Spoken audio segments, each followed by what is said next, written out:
and you stress the fish, you can compromise their immune system. That's when they become susceptible to parasites like ick and other things. And that's when the frustration for a new hobbyist can begin. And you may not stay in the hobby that long. So if you can learn to be patient, take your time. There's so much information out there. Learn as much as you can without getting confused. You'll enjoy it. It's a wonderful hobby, whether it's freshwater or marine. When you think about it, you know why we're drawn to aquariums and what attracts us. And when you're sitting there and you're enjoying your aquarium, or you just finished doing a water change and maintaining it, and you feel so relaxed, you know, that's actually a form of meditation. You know, it's relaxation. So, what's the who's the aquascaper to look out for? Kind of underdog, not the celebrated ones, but you think is going to make it big? Well, you know, today we had I judged the aquascaping contest. You know, I judged the aquascapers. Many new guys that have only been aquascaping for a year have done very well at this contest. So I don't think I actually have a name off the tip of my tongue of an individual actual aquascaper. Okay. I'm very excited to see that there is more of a movement with marine aquascaping.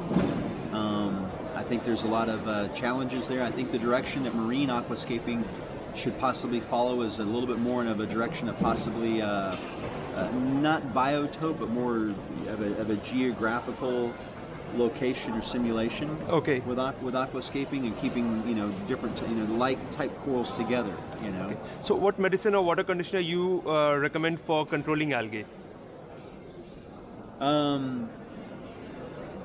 For controlling algae, I actually recommend controlling your water parameters. You know, not letting it get to that point. If it all happens, then which one really works? In a marine aquarium? Yes.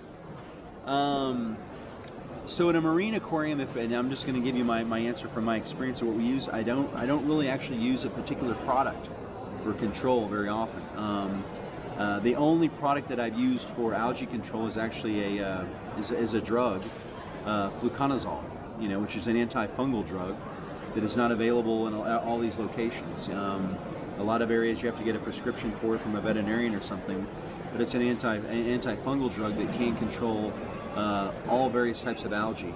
But my approach to algae is more what caused the algae. Typically it's water parameters, high nitrates, going phosphates. back to the root cause. Going back to the root cause. If you're just using a product and you're just putting a Band-Aid on it, yeah, it's only going to come back. Yeah. So your best thing is a lot of times to do a water change. Mm-hmm. Keep up with water changes. But then again, a lot of algae love water. They like the clean water because now you're replenishing the aquarium with all the nutrients and trace elements that cause them to grow. So it really depends on the algae. Sometimes you just have to let it run and take its course and choke itself out. But there's many animals, various types of cleanup crew, tangs, and other algae-eating invertebrates and fish that can help control it also. Okay, and a funny myth that's not true. What's that? Any funny myth that you have heard that's not true. A kind of myth which is actually not true, but yet it's funny.